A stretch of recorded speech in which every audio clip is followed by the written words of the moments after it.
I did an Instagram challenge and I failed miserably.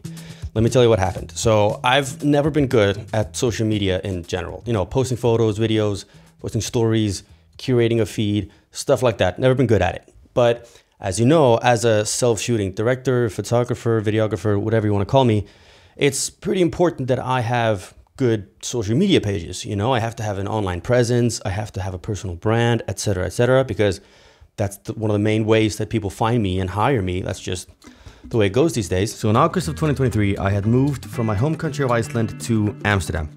And I had moved here with no connections, no job, no projects lined up, nothing lined up. So I had a lot of free time on my hands. And I decided to use all of this free time to overhaul my Instagram, get it going, start posting regularly with an emphasis on Reels because, again, that's just the way it goes. Reels. Instagram Reels. We're gonna be posting Reels content. By doing this, I could also hit two birds with one stone. First of all, I would be improving my social media presence. But second of all, I could also fill my time with creating stuff, which was great. Or at least I thought so at the time. I didn't want to hit some specific amount of followers or hit any other specific metric. I just wanted to improve my Instagram in general, improve my following a little bit, and then also just challenge myself a bit creatively.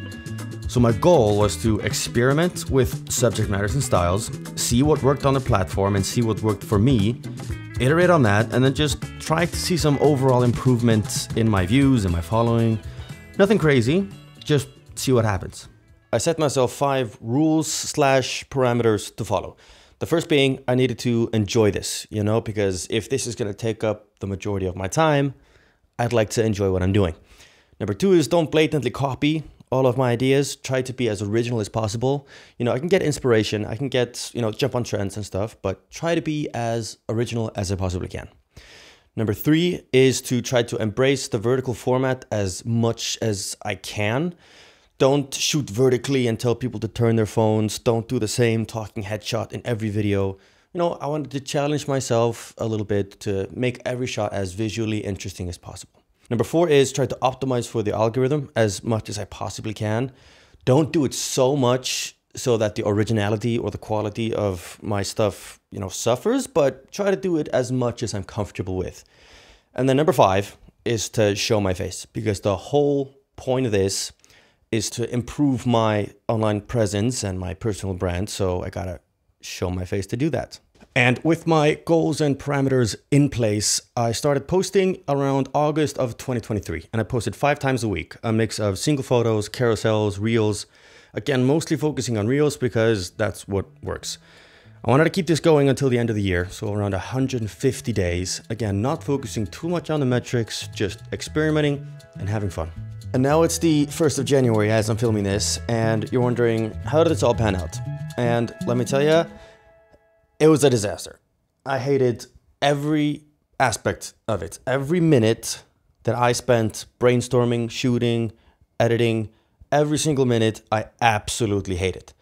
It was a complete flop, but let me break down why. So first off, trying to play by the algorithm's rules or trying to play by the platform's rules just sucked every little milligram of creativity that I had in me. 1, 2, even 3 videos a week, you know, always trying to improve the numbers and kind of chasing whatever I thought the algorithm wanted, sucked the joy out of absolutely everything. Then there's this whole what to make dilemma. At first I was up to try anything, and I did a lot of different types of videos, some of which never saw the light of day, but I never found anything that really clicked. I toyed with the idea in the beginning of teaching, doing some tutorials or that kind of stuff, but I quickly realized that that wasn't really my thing because, you know, I have no formal schooling, I have no credentials, you know, I'm just an idiot. I don't really feel comfortable playing the expert. And then we got stuff like gear reviews, unboxings, travel videos, cinematic vibes, that sort of thing.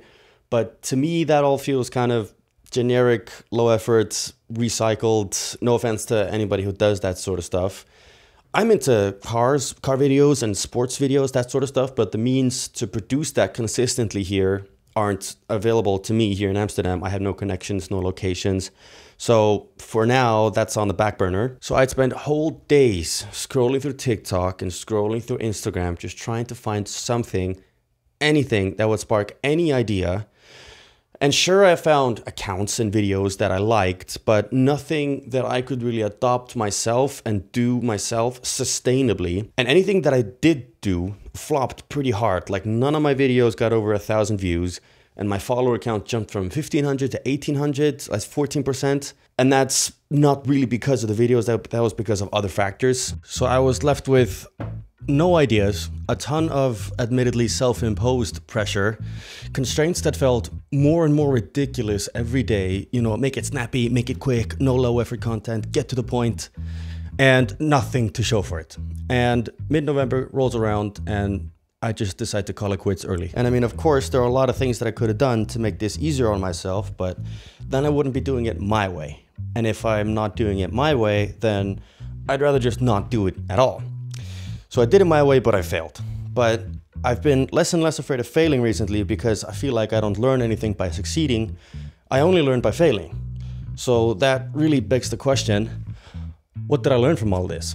The main thing that I learned is that I fundamentally enjoy creating just for me. And I know that sounds crazy because I just spent the last few minutes ranting about how much I hated it. But the more that I tried to make something work, the more I felt that I wanted something to work because I wanted to create something for me, not for the gram, not for any paying clients. I just wanted to create something that resonated with me, whether that be a documentary, a sports thing, a spec commercial, whatever. I want to be able to create something on my own terms, things that I can make from start to finish by myself without necessarily needing somebody else's help. Another big takeaway is that I hate the short vertical format like this. I much prefer a horizontal format, the longer format, and all the freedom that comes along with it. For example, being able to play with and experiment with cinematography, with pacing, with editing. There's all sorts of stuff like that without being boxed in. And then there's also the metrics chasing. Like, my original plan wasn't to achieve explosive growth and 1 million followers and viral videos and whatever. Not at all. My plan was to overhaul my Instagram, start posting regularly, and then maybe grow a little bit. But let's not kid ourselves. That's not how the social media game works. And I very quickly got caught up in all the numbers, analyzing all the numbers, looking at all the metrics. And it's just creating for fun. And dissecting metrics is a very difficult game. And some people play this game very well and enjoy playing it, but I'm damn sure not one of them. But all of that led me to do this, making longer format stuff on my own terms, on my own schedule.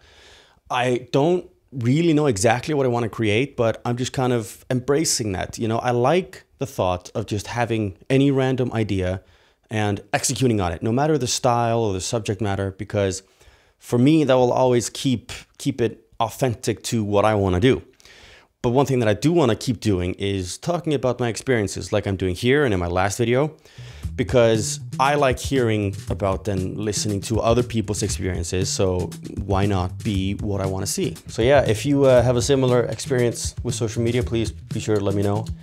And also follow me on Instagram to see what I do with it. I'm not sure what I'm gonna do with it, so you'll just discover it along with me. Bye.